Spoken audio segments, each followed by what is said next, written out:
Hey guys, Scare9 here, welcome back to my channel today, and this video is going to be covering some of the more controversial things within Destiny 2. Things like XP, static roles, new vendor gear, and that type of stuff. And what Bungie has said will be changing to these things within the couple of weeks. So we have some really big information here, potentially at least. So Luke Smith just tweeted out, next week the Destiny 2 team will detail the system side of the December update. It includes economy updates, vendors and acquiring their gear tokens and the legendary shards, the new reward systems for weapons and armor, gameplay updates, and more. Additionally, Mark Noseworthy and I will also be answering some questions and addressing community feedback that we have been reading since launch. See you soon. Now, I would expect this to take place during the live stream on Wednesday. However, if that does not occur, it will probably be within the This Week at Bungie. So look out either Wednesday or Thursday for some of this amazing news. So the first thing that Luke Smith directly references is economy updates and changes that are going to occur there.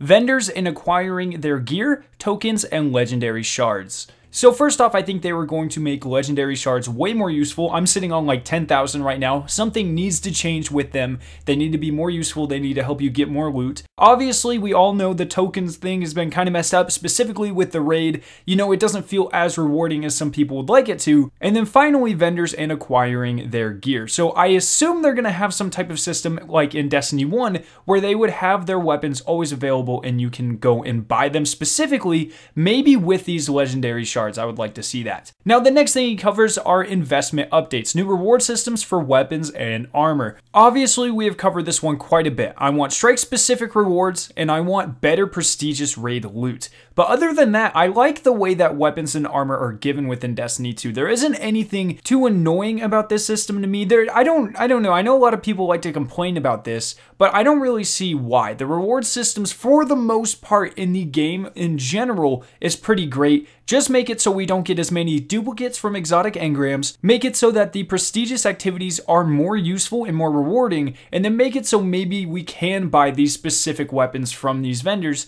and then I think you'll pretty much have solved everyone's problems with the game. Now, obviously, past this, Luke Smith and Mark Noseworthy will have to cover a couple of things to keep people satisfied. For instance, the end game needs to be fixed. There needs to be a reason to grind for stuff, and I feel like making every single weapon in the game a static role is really affecting that. Now, I do not expect them to change that. That would be a very big change, and I personally don't see them making that close to the game launching. But I do think they might make some alterations with how mods work. Maybe make it so you can add some actual perks to the weapons rather than just elements or, armor or what have you. I think they might actually make the mod system a little bit more in-depth and useful and make weapons more variable. Now, the next thing that we got a lot of information on is this new XP controversy that was going on within Destiny 2. Now, some people on Reddit noticed that whenever you were getting these mass amounts of XP, it was not registering correctly within your XP bar. So it would say you gained something like 20,000 experience, but then you would only get a tiny little sliver, which obviously is not correct. So then Bungie went to the Destiny forums and they posted this official response. We have seen community discussion around XP gain in Destiny. After reviewing our data, we agree that the system is not performing the way we would like it to. Today, we would like to describe what is going on under the hood and talk about what you can expect going forward when it comes to earning experience within Destiny 2.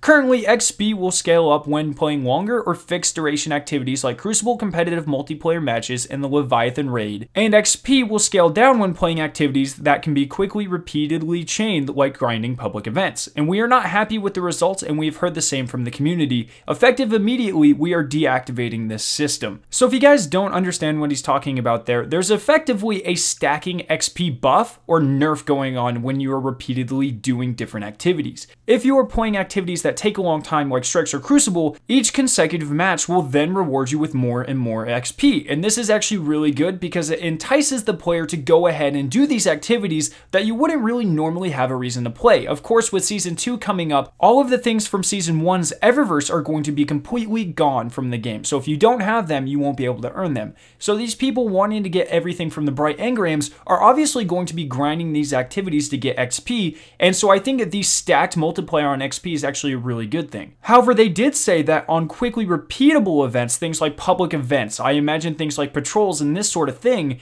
they actually put a nerf. So the more you do back to back to back, the less XP you gain, which doesn't make any sense to me. Now, I get it, like from top down, I guess it can kind of make sense. You don't want people to be exploiting these and only doing these things to get experience. However, I feel like all that Bungie was doing here was shooting themselves in the foot. The players that are going to be grinding these public events are really their most active player base. People like me, people like most of you, you know, those of us who really want to collect everything from the Eververse store, we're the type of individuals that are grinding these public events. And by negatively portraying how they actually use this system and how it works, they are actually hurting their strongest part of the player base, which is definitely not a good thing for the company to do. So I think that deactivating the system was absolutely the correct move for Bungie to do. Now, in the future, what I personally would like to see is that longer activities still get this stacking buff. That makes perfect sense, but quicker activities don't get that stacking buff. However, they do not get nerfed at all. Every public event should give you the same amount of XP back to back to back to back. It should not stack up because they can be done very quickly. However, you should not punish your players for playing your game. That is ridiculous. So they have deactivated the system. I'm really interested to see how they address the data that they get. I really hope that Bungie starts to be even more transparent with the player base. That is my #1 complaint with Bungie and Destiny 2 right now. They don't tell us what is going on. I don't know if they're hearing the community's complaints. I don't know if they think the game is 100% perfect. You know, these are the type of things I would like to see addressed.